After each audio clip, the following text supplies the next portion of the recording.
before the gift shop moved in there, that used to be known as the Silver Dollar Saloon. Now the Silver Dollar Saloon is where a lot of these riverboat men back in the mid to late 1800s, they'd come up and on that first floor they'd do a little bit of drinking. Now when the drinking got boring, then they move up to that second floor. That's where they did some gambling. After the gambling got boring, that's when they move up to that third floor. This is kind of the exciting part, because up on that third floor there were a bunch of rooms with beds in them. Yeah, that's where they took naps. Sorry guys, this is a family tour. I can't explicitly tell you what went down on that third floor. But guys, coming up here, I want to show you a really, really exciting place here on 2nd Avenue. You're going to see it here on your forward left. It's called Taco Bell. I know, it doesn't sound very exciting guys, but that is the Taco Bell Cantina. That's the only Taco Bell in the entire world that serves alcohol and it has live music 7 days a week. Yeah, so if you're a fan of Taco Bell, you can actually walk in and get a spiked Baja Blast. So guys, we are returning down Commerce Street here, and as we make this turn, we'll start to see the base of the AT&T building coming into view. Now the AT&T building is the tallest building here in Nashville. Now it stands at 617 feet tall. We also have a nickname for it, the Batman building. We call it that one because of the two antennas at the top. Kind of looks like Batman hanging out in the city skyline. But it was also constructed back in the early 90s. That's back when the Michael Keaton Batman, the real Batman, was very popular in the theaters. You'll see the AT&T building here on your left. Now the second, guys, we're going to be passing by Printers Alley. Printers Alley, they feature live music just like Broadway. It's a little bit tamer than Broadway. They feature a lot of singer-songwriters and bands that play their own original music. Take a look out the right side of the trolley. Look way down there. You're going to see a bunch of lights hung up. There's some very cool ambiance there on Printers Alley. Now, there's also a couple of very authentic speakeasies located down that way. I call them authentic because they're really well hidden. There's one of them in particular. I'm going to be honest with you, I have no clue where it is. I've never seen it. I've only heard about it. If you know, you know. You got to find the door that leads into the secret basement bar room of one of those big buildings found along Printers Alley there. Statue of Little Jimmy Dickens. I'm sorry. That's a life-size statue of Little Jimmy Dickens. Yeah, short guy, right? A lot of people like to get their pictures taken next to him, makes them feel a little bit taller. Hey guys, we are coming up to Broadway. Broadway, also known as the Honky Tonk Highway. If y'all don't know what a honky tonk is, that's okay. I'm going to fill you in on everything you need to be considered a honky tonk. And I do apologize, guys, they gave me the very squeaky trolley today, so I do apologize for the loudness out there. But y'all, here's everything you need to be considered a honky tonk. First thing you need, you have to have live music 7 days a week. The second thing you need, you have to serve alcohol. That's it. That's all you need to be a honky tonk, guys. You got those 3 things. You're a honky tonk. Now guys, there are more than 60 honky tonks right here in downtown Nashville. So there is never a shortage of live music, never a shortage of alcohol. I'm going to keep my mouth shut for a minute, guys. Let you listen to some of these live bands performing inside of these honky tonks here.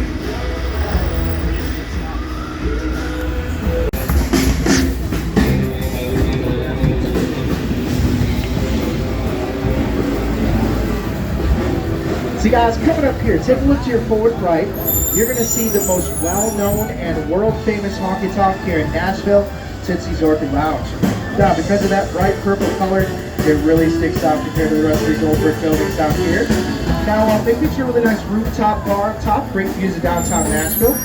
We'll talk a little bit more about who specifically hung out inside of Tootsie's once we get around the corner and start rolling away from our stop number 2. But if you guys can see it, some of you in the back probably can. To your forward right, just across from this Miller Lite truck here, you're going to see a place called Legends Corner. Now, Legends Corner was originally built as a VIP club, meaning only the biggest and best well-known artists were actually allowed to go inside and hang out. Now, eventually, they opened it up so that anybody was welcome to come in, have a seat, have a drink, and enjoy some live music. Now, once we get up here, we start to round the corner onto John Lewis Way. We're going to start to see the Legends Corner mural coming into view. Now, the Legends Corner mural unveiled back in 2016. You're going to notice painted on it, country artists of old and new, representing everybody is welcome to sit at the table there at Legends Corner. As we continue rolling up here, guys, on your forward right, we're going to see a little door coming out of the back of the Ryman into the alleyway here. I'm going to tell y'all all about that door here in just a minute. But first, guys, We are rolling up here. This is going to be our stop number 2. We're just outside of the Ryman Auditorium. You're also going to find all those great honky tonks on Broadway, and it's a pretty easy walk to Fritzer's Alley from here as well. With that all being said, guys, welcome to stop number 2. This is the Ryman Auditorium.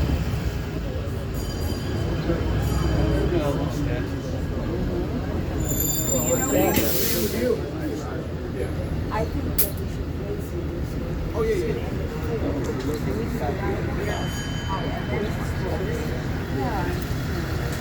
Alright guys, let's continue rolling on here.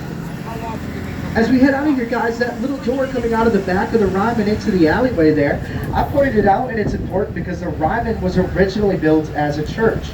So when they converted it into a concert hall, they didn't have what was known as a green room for the artists to hang out in after their sets. So what a lot of those artists would do when they were done performing at the Ryman, they'd go out that back door, walk down the alleyway, and they'd head into the back door of Tootsie's Orchid Lounge to grab a couple of drinks.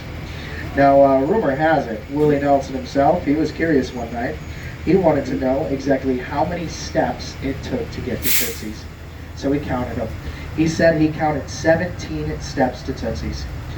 And later that night, about 34 steps back to the Ryman. I know, the difference is staggering. Right, guys? Take a look at these pictures up on your screens of the Ryman and the Grand Ole Opry here.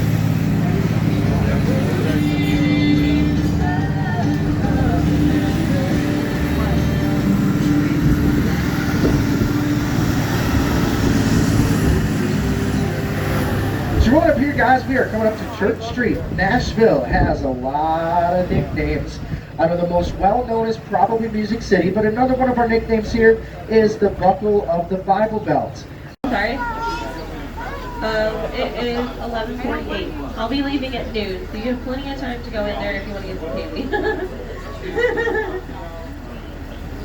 I have a little museum in there, and there is such a cool little thing to check out. Kind of one of those hidden gems of Nashville, I always like to say. What's cool is you guys can go in there and go see them for free. So another one of the little cool aspects of Nashville too, everybody. So guys, as a friendly reminder to everyone, please do remain seated while let's continue on here. Y'all look to your right-hand side over here. This really cool green brick building there is home to Nelson's Greenbrier Distillery. Now they are to open for distillery tours and tastings of their very famous whiskey and Belle Meade bourbon. They also have a gift shop located in here as well, guys. Now something that's pretty cool about Nelson's. Thank you. Now, the Nelson family actually decided to immigrate to the United States back in 1850. Now, like most immigrant families, though, they were very concerned for their valuables and their gold. So much so that they actually had their gold sewn into their father's coat jacket. Now, ultimately, that didn't help them out very much because he tragically fell overboard on their way here. So the Nelson family ended up in the United States both penniless and fatherless. Though that did not stop one of the sons, though, Charles Nelson. He eventually made his way here to Nashville and opened up his own grocery store along 2nd Avenue that used to be called Market Street. Now, one of the staples that he sold at his store was, of course, whiskey. Now, back in the 1870s, supply for whiskey was so low, but demand was so high, he went out to Greenbrier, Tennessee, which is just north of Nashville, and opened up his own his own distillery, guys. Now, at the height of his production, he was pumping out over 380,000 gallons of whiskey a year, and he was able to acquire the DSP number 5. That is the Distillery Spirit Producing number 5. Can anybody tell me who number 7 is, guys? Jack Daniels. You're absolutely correct. Great guess on that, hun. So like I said, at the height of his production, 380,000 gallons of whiskey a year. And he did so until his death back in 1891, where his wife Louisa took over and she carried on as best as she could until the second round of Prohibition swept through Tennessee in 1909, and she closed the doors and walked away forever. Now, more modern twist to this story there were two brothers, a Charlie and Andy Nelson, that were traveling through Greenbrier just a couple of years ago, everybody. They actually found the remains of the old distillery. Now they did a little research at the local historical society, and as it turns out, they were the great-great-great-great-grandsons of Charles Nelson. The distance there is Vanderbilt University's football stadium, guys. Now that stadium was also played host to the Tennessee Oilers back in 1998, where they played their final NFL season there before they became the Tennessee Titans as we have them today, everybody. So guys, I heard that low scream in the back. So guys, here on our right side, this begins the campus of Vanderbilt University here. Now, Vanderbilt University is named after Commodore Cornelius Vanderbilt, a railroad and shipping tycoon out of New York City. Now, it's kind of an interesting story as to why we even have this school here named after him because, well, Vanderbilt himself never actually set foot here in Nashville. But we have his friend, Bishop Holland McTerry, to thank. Now, McTerry was staying with Vanderbilt back in the early 1870s. Now, he was recovering from a medical procedure he had done in New York, but he was up talking Nashville so much to Vanderbilt, explaining how we were the Athens of the South and how many higher education institutes were in this area at the time. Now, Vanderbilt was actually so impressed by this, he donated $1 million to McTerry to set up the university. Again, on our right side, guys, that is Vanderbilt University. Now, when Commodore Cornelius Vanderbilt died in 1877, he was worth just over $100 million. Now, today's money, you're looking at $3.12 billion, to put in perspective there. Now, also with Vanderbilt University, we do have Vanderbilt Medical College as well as Vanderbilt Hospital. Now, if you've heard the term going around here in Nashville called Vandy, that's in reference to Vanderbilt Hospital. So hopefully no one has to go and visit that under any circumstances, but nonetheless, Vandy does play an important role not only for Nashville, but also in Middle Tennessee, because it is the only level 1 trauma unit in Middle Tennessee. So again, it does play an important role here, guys, along with Vanderbilt University, once again, on our right-hand side, everybody. So, y'all, we are going to be cruising through a really cool part of town here called Midtown. Now, Midtown is popular for some bars down here. If you guys go to Winners down here, if you strike out there, you can go next door and go to the bar called Losers. Might do well there, just saying. That is true, they're right next door to each other. But also down here in Midtown, guys. But before we get down into here, let's have Mr. Hank Williams serenade us in, guys. And please, sing along. It is a requirement on my trolley. No one on here yet? Dear Lord, people, what are you doing with your lives while you're visiting? Holy heck! I just got in here yesterday. Well, there's no excuse for that. There's a Hattie B's inside the airport. Thank you. No, excuse me. There is actually one in the airport now. But nonetheless, guys, here in Midtown, we got some Nashville hot chicken cooking. It's actually kind of a funny story on how we even got it here in the first place. Now, there was a man named Thornton Prince, and well, his girlfriend was not very appreciative of his wandering eye, if you know what I mean. And she decided to play a little prank on him to fix him straight whenever she was fixing up his traditional fried chicken dinner. Except this time, she added that special ingredient of cayenne pepper into the mix. Now, ultimately, it backfired for her because he ended up loving it. Yep, so much so that Thornton went on to share the recipe with friends and family and then opened the restaurant known as Prince's Hot Chicken, everybody. Now, Prince's is the original, okay, but they are probably not the most famous. The most famous is what we're going to be coming up to here at our stop notes, and that is hot chicken. Now, I will caution you guys, no matter where you order your hot chicken from, okay, you got to remember your flavor ranging, all right? Generally speaking, it ranges from mild to atomic, obviously atomic being the hottest. Or in Hattie B's case, their hottest is called Shut the Cluck Up. Yes, guys, it is so hot. In fact, you have to sign a waiver before you even order it. So keep that in mind if you want to blow your taste buds out for the day, or if it might turn into a 2-day affair. You know what I mean? So, guys, we are coming up to stop number 9 here, Hattie B's in Midtown. Y'all look to your left-hand side over there. Yep, there's the line for Hattie B's. It's actually not as long as it usually is, so nonetheless, if you're wanting to get some lunch, everybody, there you go at Hattie B's, guys. All right, y'all.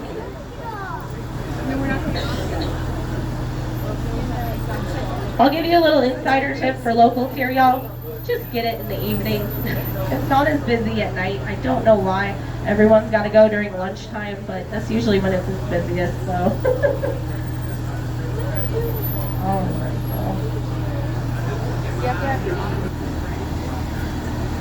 So yes, we are technically on Broadway, everybody, but this is what we call Midtown of Broadway because there's Lower Broadway, Midtown, and Upper Broadway. So we're in the mid part of it.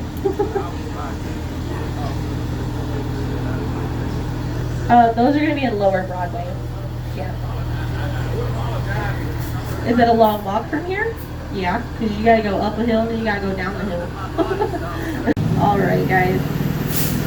Now I will tell you this is not the only Hattie B's location in downtown anymore. There is actually one in the Lower Broadway area.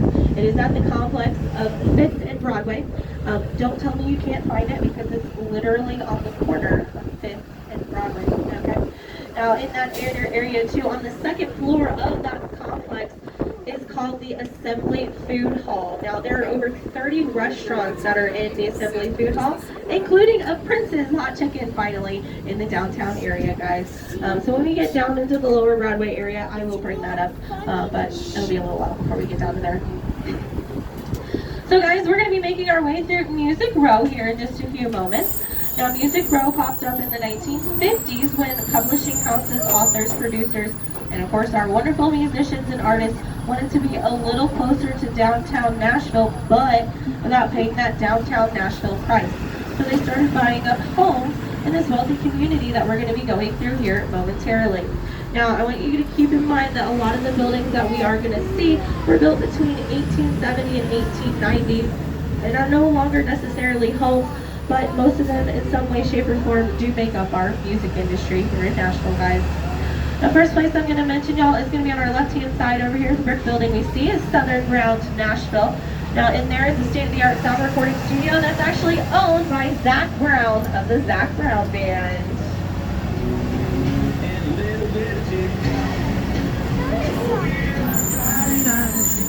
There seems to fit just right, and the radio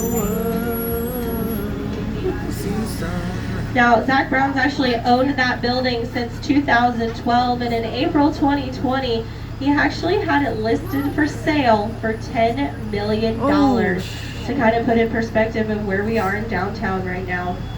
Y'all look to your very forward in front of us. That glass building you see is called ASCAP. Now, that's the American Society of Composers, Authors, and Publishers. Now, they're one of the royalty companies here in Nashville. In the last 5 years, they have distributed over $6 billion worth of royalties to the near 700,000 members that they have signed to their society there. Now, when I say royalties, that means anytime, let's say, you stream a movie, you buy a movie, you stream music, anything like that, that actually collects funds. It goes to ASCAP, and then they're the ones that distributed it out to all of the artists and things like that. That's about as basic as I can get that for you.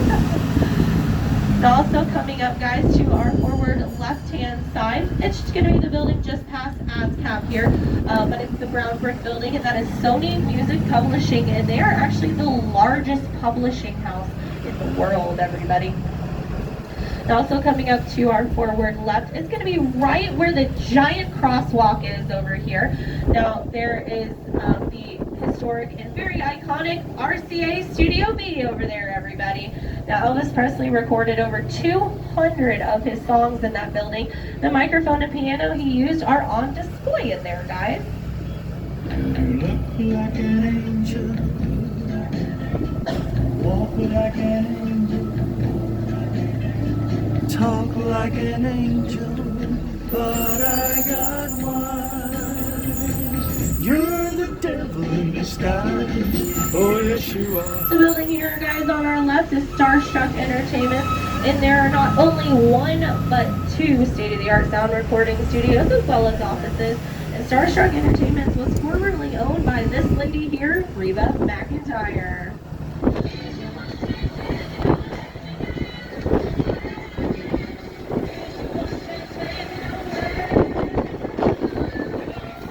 I say formerly owned because when she got the divorce from her ex-husband, Narvel, he got that.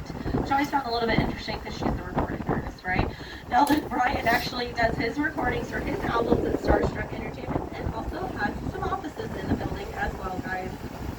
Now here, if you guys look on your right-hand side, this is the good collection of homes that I mentioned that were built between 1870 and 1890. But most of the homes now here on Music Row are in some way, shape, or form associated with the music industry in Nashville. Now, of course, there are some exceptions to that rule.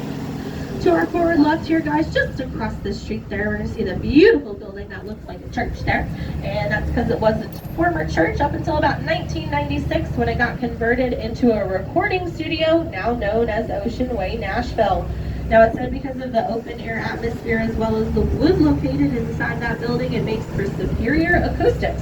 Some really great artists have recorded at Ocean Way, including Billy Ray Cyrus, John Fogerty, Beyonce, Three Doors Down. Found out recently Megadeth recorded there too, if anyone's a metalhead.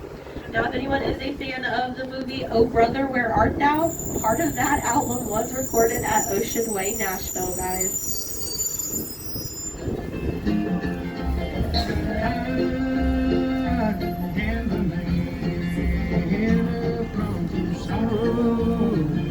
I seen trouble on my day. The Soggy Bottom Boys are for everybody. Remember, guys, it's Bonafide. Alright, y'all. I actually love that movie. It's been a little while since I've seen it. I need to watch it again, but it's a very good movie. Alright, guys, as we come up and over the hill in front of us, we're looking for a very small building on our left-hand side. Quickest way to pinpoint it is there's actually an umbrella located outside, alright? So once you see the umbrella, I want y'all to look for the sign out front. Of course, the umbrella isn't there. Alright, so it's going to be on our left side right here. The sign says Jay's Place. It's the little wooden sign that's right here, guys. Right there, it says Jay's Place. It has a really unique design there for it. Now, the design for that was actually designed by author and poet Shel Silverstein, everybody. The same man responsible for the poetry books Where the Sidewalk Ends and Giving Tree.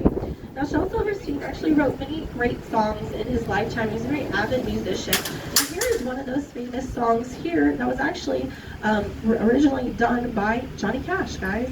Well, the day left home when I was 3 and it didn't leave much for Ma and me, just this old guitar and an empty bottle of booze. Now, I don't blame him because he run and hid, but the meanest thing that he ever did was before he left, he went and named me Sue. Yes, if you have not heard that song in its entirety, please look it up at the end of the tour. It's a pretty funny song. Now again, it was made famous by Johnny Cash there, but it was written by Shel Silverstein, everybody. If you guys look over here on your left-hand side, you're going to see these White Creek Revival buildings over there. Now those are part of the campus of Belmont University. Now Belmont University is the largest private religious university here in the state of Tennessee, and they opened their doors back in 1890. Some really great alumni have gone to Belmont, including Brad Paisley, Minnie Pearl, Florida Georgia Line, and Trisha Yearwood. She's in love with the boy.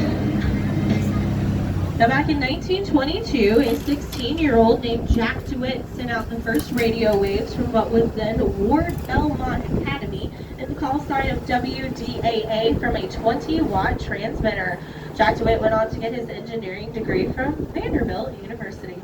Now, one of Jack DeWitt's first radio engineering jobs was actually right here in Nashville with the first radio station out of Nashville called WSM Radio. Now, WSM Radio got its start because of the National Life and Accident Insurance Company wanted to do their own advertising, and they thought, hey, radio is such an up-and-coming technology, everyone will have one in their home. They'll hear our ads and want to buy our insurance products. So they created WSM Radio. Now what does WSM stand for? We Shield Millions. Kind of ironic for a life insurance company. Now they began airing in 1925 along with a very famous show called The Barn Dance. Now this was a country-style music show that featured comedic performances as well. And in 1927, about 2 years later, it got a new name because they began airing after a 2-hour-long classical music production that featured opera. Now, George Hay uttered on stage for the first time, "Well, you've been largely listening to the Grand Opera. Now we will present the Grand Ole Opry, everybody." The Grand Ole Opry got its start on WSM radio, where it still currently resides today, and is one of the longest running radio shows in history. If you guys think about it, we'll be coming up on the 100th anniversary of that here in just a couple years. And honestly, you don't really need to give Nashville another reason to party, right? Alright guys, we are on Belmont University property here, and we'll be coming up to stop number 10 here in just a few moments, and that is Belmont Mansion. If y'all look at your above screens here, here's what Belmont Mansion looks like today, and also what it formerly looked like as the summer Italian villa style home to Miss Adelicia Hayes Franklin Ackland Cheatham, and her second husband, Joseph Ackland. They're actually one of the wealthiest couples here in Nashville back in the 1850s. Now, Belmont Mansion was completed back in 1853. If you guys look to your forward right-hand side, up on top of the hill there, that is going to be Belmont Mansion. Now, it is open for tours, everybody, and it is a beautiful place to check out. Can't highly recommend it enough, guys. All right, everybody. Is anybody getting off of here out of curiosity? And I can't highly recommend going to do a tour at Belmont Mansion. It is a beautiful building to check out. They do offer event space in there too, in case anybody is interested. But they've done a really wonderful job at restoring Belmont Mansion to close to its originality. It does feature original paintings, statuaries, and furnishings in the building as well, guys. All right, everybody. So we are going to be cruising our way onto Magnolia Boulevard here, which is in front of us. Now, Magnolia Boulevard is going to turn into 16th Avenue here in just a moment. Now, 16th Avenue is basically where it all began for our music row and music industry in Nashville, guys. This is the epicenter, as we like to call it here at Old Town Trolley Tours. Now, there's still a lot of places that are open that are, about the music industry down here. But again, couple exceptions to that rules as we go down, and you will see it here in just a few moments. Now, there's been a lot of really great songs written about 16th Avenue and of course Music Row, including this one here that was made famous by Lacey Dalton.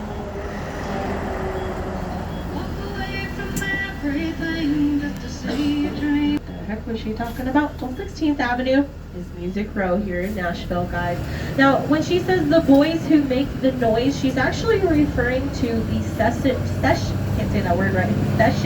musicians, there we go, at the recording studios that were once populated here on 16th Avenue. Now, another famous woman who came down here onto Music Row in the beginning of the 1960s was Miss Dolly Parton, everybody.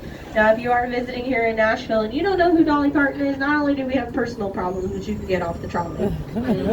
It's Dolly Parton. You do not diss her in this city.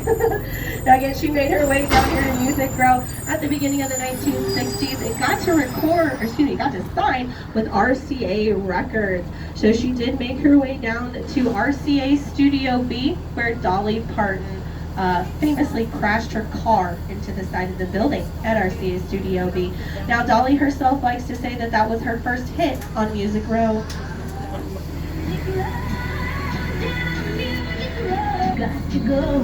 So, true story, everybody. If you go and do a tour at RCA Studio B, which you can do through the Country Music Hall of Fame and Museum, you can actually still see the damage to the building that she caused there because it's Dolly Parton. What else can you say, right?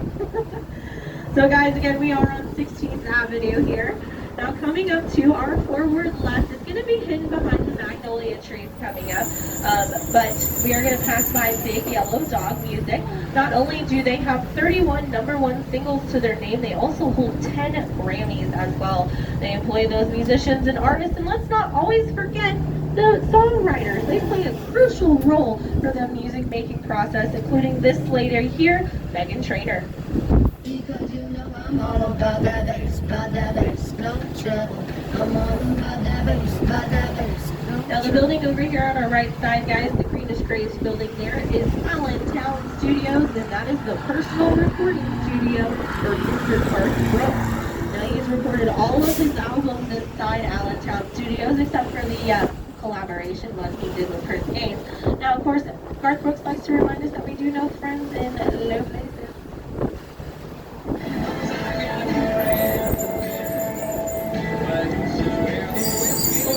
sorry. Dear Lord.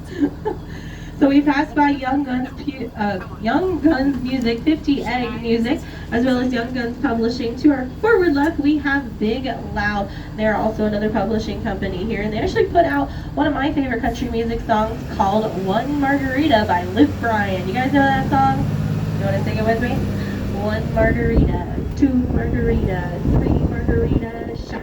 I don't know why you'd be doing a shot after 3 margaritas. I feel like that'd be a bad call. I'll be on the floor. I don't know about anybody else. But also down here on Music Row, another fun story. Does everybody know the song Rockin' Around the Christmas Tree? Yeah. That's actually one of my favorite holiday songs. That was actually recorded right here on Music Row back in 1963 by Brenda Lee. Now, believe it or not, she was only 13 years old when she sang and recorded that song. Yes, she was known for her mature singing voice, guys. Now, if y'all look here on your right-hand side here, you're going to see the Well Coffee House at Quinonia.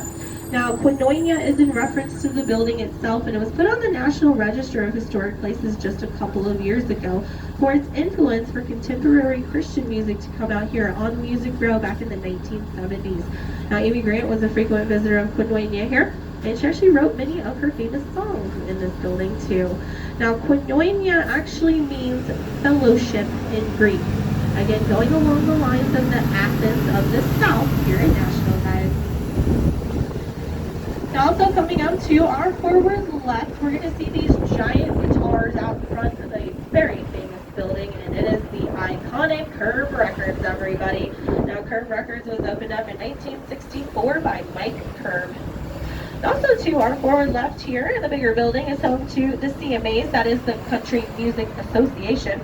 And on our right side, y'all, inside the brick building, there is the historic site for Columbia Records, Decca Records, and the Quonset Hut.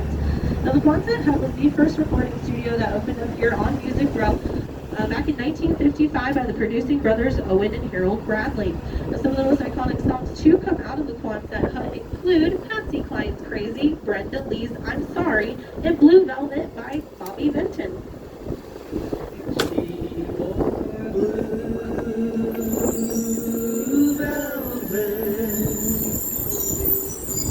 I in the background go, whoa, whoa. I love it. All right, guys, if you look over here on your left-hand side in the middle of our roundabout here, behold, we have Musica. Now, Musica was put in the early 2000s, and it is another art installation here in Nashville that was designed by local artist Alan LaQuire. Now, he is the same man responsible for our Athena inside the Parthenon. Now, if you can't tell with the figures already on Musica here, well, they are a little bit naked. Yeah, a little anatomically correct nakedness too.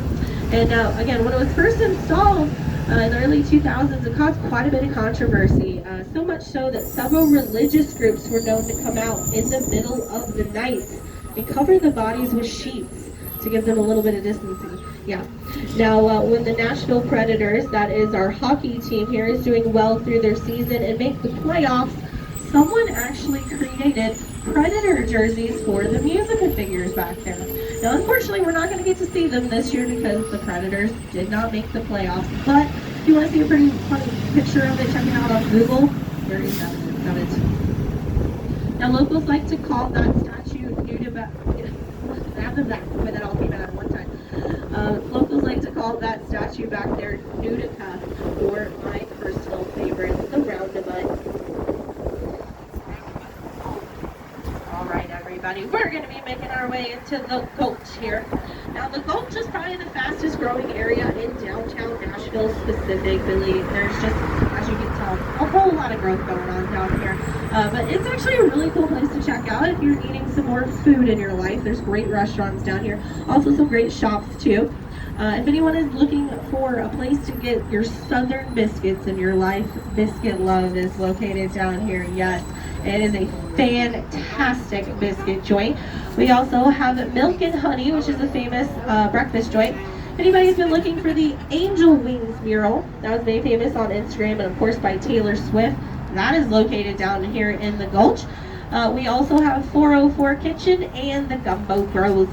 Now, a very famous shop that's located down here in the Gulch is called Lucchese's. Now, Lucchese's is a famous boot store, and they were founded in 1883 back in Texas. Now, Nashville has the honor of having their third flagship store here, and their motto is Legends Wear Lucchese's, all the way from John Wayne to the Dallas Cowboy Cheerleaders, wear their iconic boots, everybody. Now, I will warn you, if you go in there, it is a beautiful place to check out. It's a beautiful store. But I will warn you on your pricing for boots, okay? Cheapest pair of boots you'll find in Lucchese is around $800. Yeah. Most expensive you'll find is around $14,000. So, if you want a new pair of boots or if you want a new small car, just saying, you know, pick and choose wisely, everybody, because you might be walking with one, but you might be moving with the other. But again, Lucchese's is going to be over here on our left-hand side, guys. Now, we're not going to be going down specifically to our floor. We're actually going to be making a left here, and we're going to be pulling in front of the Station Inn, which is actually where our stop is. Now, the Station Inn is a popular venue for bluegrass music, and it was founded in the mid-1970s by 6 members of the bluegrass community. It is still open today, everybody. They are open 7 days a week. Doors open at 7. Live music begins at 8, guys.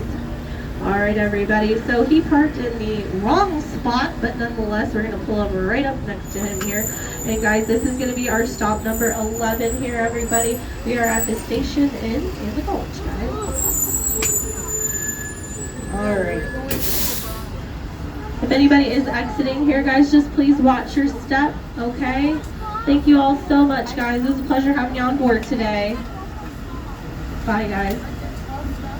So if you actually hang a right here, go to the end of the street, you'll kind of hang a left at the next light. You'll kind of see it. It's actually in front of a parking garage. No problem. For restaurants, yeah, if you hang a right here, you're going to actually be in front of about 9 of them. No problem, guys. Thanks so much, everybody. Please watch your step as y'all head down, okay? So trolleys are still coming around about every 30 minutes now, okay? Thanks, guys. Pleasure having y'all on board today. You're welcome. My pleasure.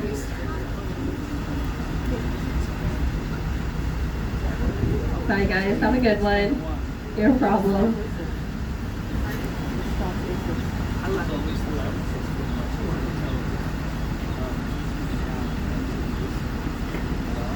All right, guys.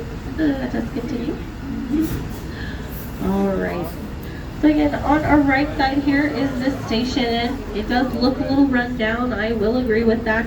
But it is open again, guys, 7 days a week. Doors open at 7. Live music begins at 8 for bluegrass music.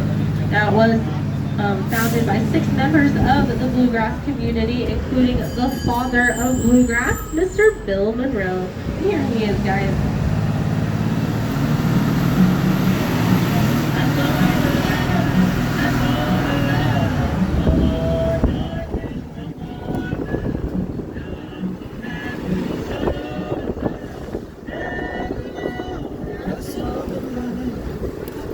About to say, boy, we're gonna make this light. I haven't made this light in a long time. Never mind.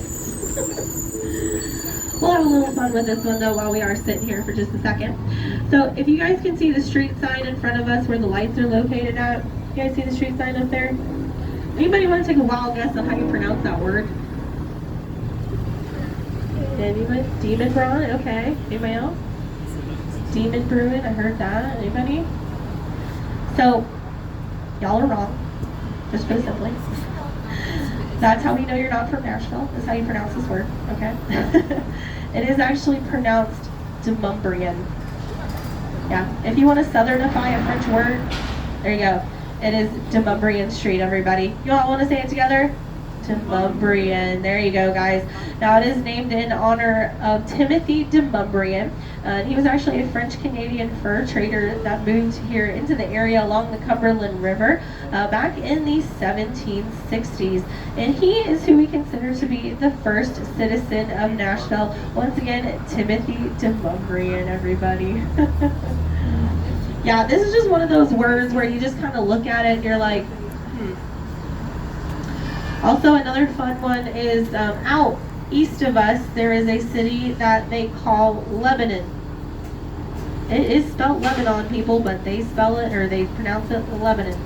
Also, another fun word here is Lafayette. Should be Lafayette, but here we are. We're in Tennessee. That's all I know. All right, guys. So as we move forward here on 12th Avenue South, just hang tight for me a little bit. We're going to be rocking and rolling a little as we cross over here. This road used to be a whole lot worse. They actually filled this in recently, which is really great for our trolleys because we really did go rocking and rolling on this day. So guys, once we actually come up to the light in front of us, we will be back on Broadway once again. A lot of people don't realize, but Broadway is actually a very long street. So we'll be back on it again here. But we're also going to get an opportunity to go over the Nashville Yards. That is our very expansive railroad system here. Now at one point, there were over 8 railroads that all intersected right here in downtown Nashville, and it kind of had a funny nickname of being the octopus for obvious reasons. But railroads started to come through here in Nashville and in Middle Tennessee back in the 1850s. Of course, along with that came commuter trains as well. Now, it was still popular up until the 1970s when, unfortunately, that is when Amtrak decided to cease operations here in Nashville. So we have not had commuter trains since the 1970s, which I kind of find interesting just because we're kind of a major hub for railroads in Middle Tennessee and also in the middle of the United States. But I did read an article recently that said that Amtrak might be coming back out here in maybe a couple of years. So I think that'd be pretty cool if they did. But we're also going to get to see the Union Station Hotel here in just a few moments. Now, the Union Station Hotel originally opened up as the Union Station in 1900 as the original commuter train depot. Now, that's going to be the building here to our forward right, guys, the beautiful stone building there. Now, this building, believe it or not, was scheduled for demolition in the 1980s, again, when commuter trains left Nashville, but they decided to save the building and convert it into the Union Station Hotel that we have today, guys. Now, what I love about what they did with this building is you can actually go into the lobby area of the hotel and do a self-guided tour because they kept the lobby as the original lobby if you were to have been a commuter coming through the train depot here. It's actually a beautiful lobby to check out. And they also, if you go visit the front desk, they'll give you a little pamphlet to do that self-guided tour. If you guys look to your forward right over here, this is the First Art Museum. They're open 7 days a week now. They have a new traveling exhibit that goes through about every 6 to 8 weeks. This building originally opened up as the United States Post Office, and there is still one in there. It's actually in the basement of it, though. But the building itself was completed in 1934. You can kind of tell that by the very classy Art Deco architecture, y'all. So guys, we are coming up to stop number 12 here, and it is in front of the First Art Museum, everybody. Alrighty, guys.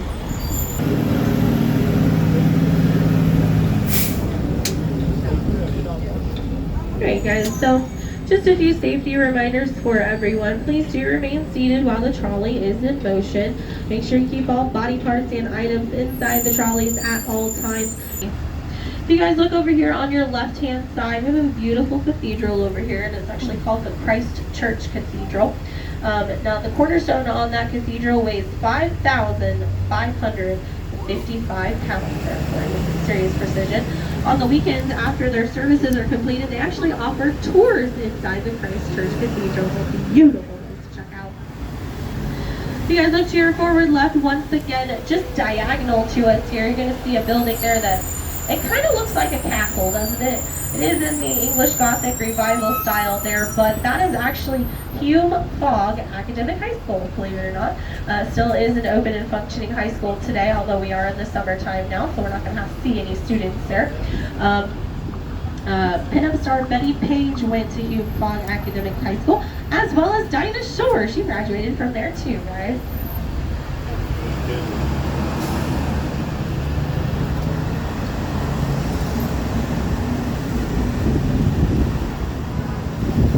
Everybody.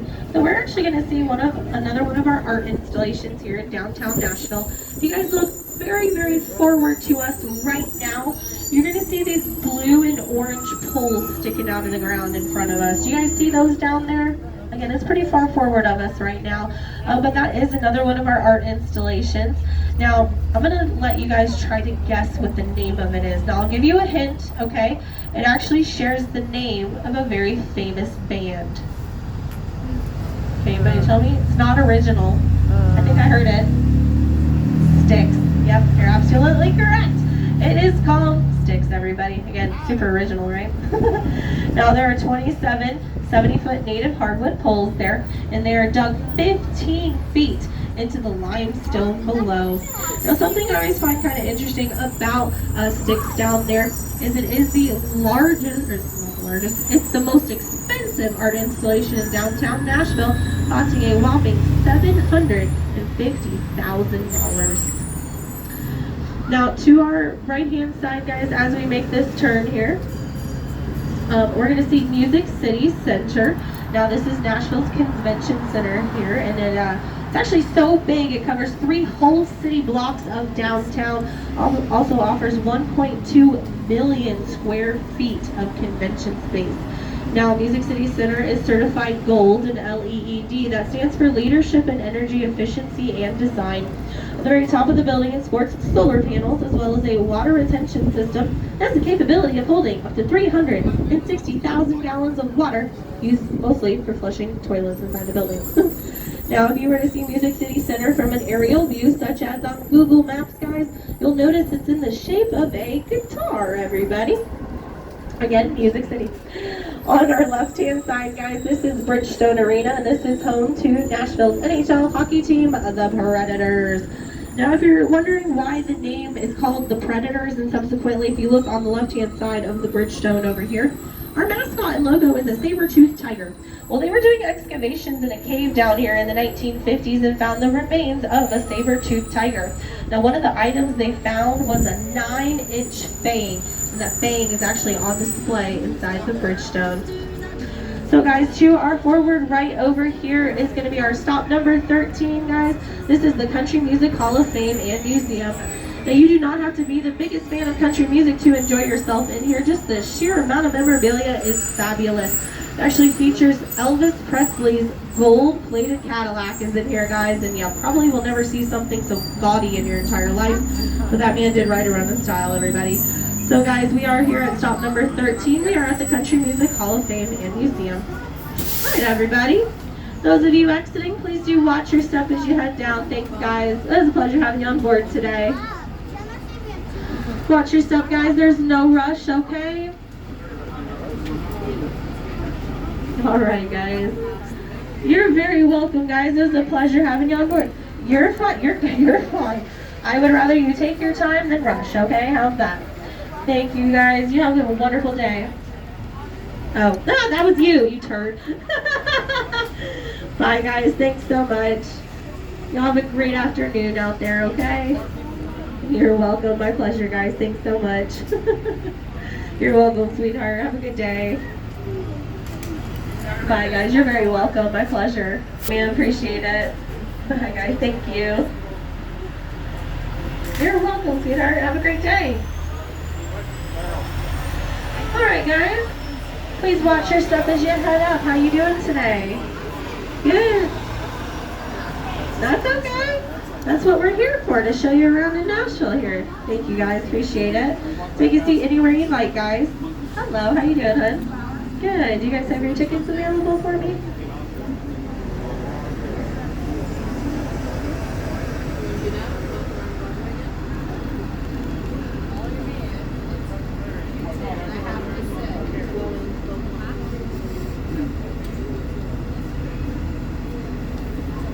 Hey guys, do you have your tickets available? It's easier because every time you guys hop on, we just need to see it really quickly, okay?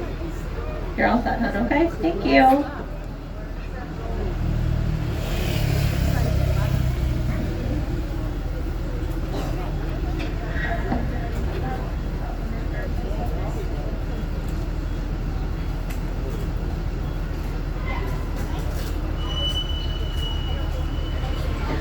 Alright guys, we are gonna... So welcome aboard guys who are just joining us. My name is Erin and I'm going to be your tour conductor for this portion of your tour. Hey guys, just don't run because it makes it a little confusing. Come on up. Just watch your step, guys, okay? Perfect. You're all set. Thank you. Thanks, guys. Watch your step, everybody. Take a seat anywhere you guys would like, okay? You're welcome.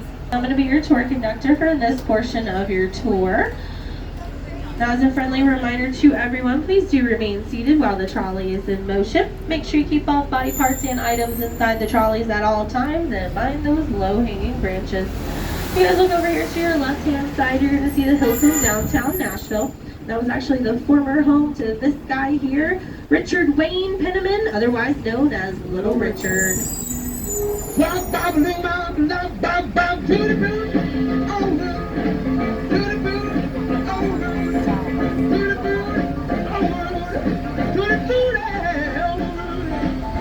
Oh yeah, Little Richard actually lived in the top floor in the penthouse of the Hilton downtown Nashville up until just a few years ago when he passed away. He was known to hang out in the lobby area, sign some autographs, and greet those traveling customers coming on in. So guys, if you look over here to your forward left, just across the street, you're going to see the Schermerhorn Symphony Center, which is home to Nashville Symphony. Now, Nashville has had a symphony since 1946. Something I really love about the Schermerhorn here is it looks like a rather old building, kind of a two-step of downtown Nashville. But the Schermerhorn was actually built in 2006, believe it or not. Yeah. It's actually, I've heard it is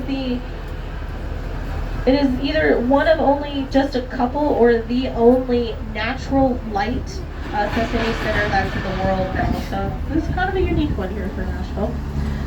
So guys, once we actually cross over the intersection, we're going to be heading into 3rd Avenue South here in just a few moments. Now, we're not going to be turning down onto 3rd Avenue, but nonetheless, it's only one block up from our stop number 1 that we'll be coming to here in a few moments, guys.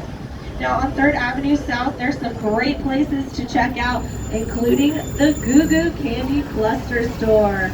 Now, the Goo Goo was the first combination candy bar ever created right here in Nashville back in 1912. Features marshmallow nougat, fresh roasted peanuts, caramel, all smothered in milk chocolate. Now, when you're asked, why did you name it a Goo Goo? Well, they wanted a name even a baby could say. Now, when you guys are all hyped up on your Goo Goos and you are a fan of the Man in Black, you can walk the line over to the Johnny Cash Museum.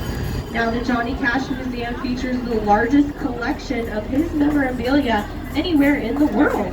Features the first guitar he ever played as a child, as well as the last he ever played on stage, guys. So if you guys look here to your forward at the next light there, you guys see that giant squiggly line there? Now, that's actually another art installation here, and it is called The Light Meanders. Now, that is exactly what the Cumberland River looks like as it meanders through the state of Tennessee on a map, if you were to flip that over sideways. Now, that thing actually lights up at night. It's really beautiful to see. Now, just on the other side of 1st Avenue, which is to our right of us, and go over just a little bit more, you can actually run into the Cumberland River. Now, the Cumberland River back in 2010, well, we had our Cumberland River flood. You guys look at your above screens here. This is what it looked like in downtown Nashville back in 2010. And that was where the Cumberland River crested its waters at over 51 feet. We had over 13 inches of rain in 36 hours. It might not seem like a lot, but that's an absurd amount of water in one time. And unfortunately, this was the result of that. So guys, we're going to be coming up to stop number 1 once again. If you guys are hopping off here, you are more than welcome to. But please do remain seated until the trolley comes to a complete stop. Make sure you gather up all of your personal belongings and watch your step and use those handrails, guys. Now, it was a pleasure having you on board today. Again, if you are hopping off, guys, my name was Erin. If you liked my tour, if you did not like my tour, my name is Betty. Thank you.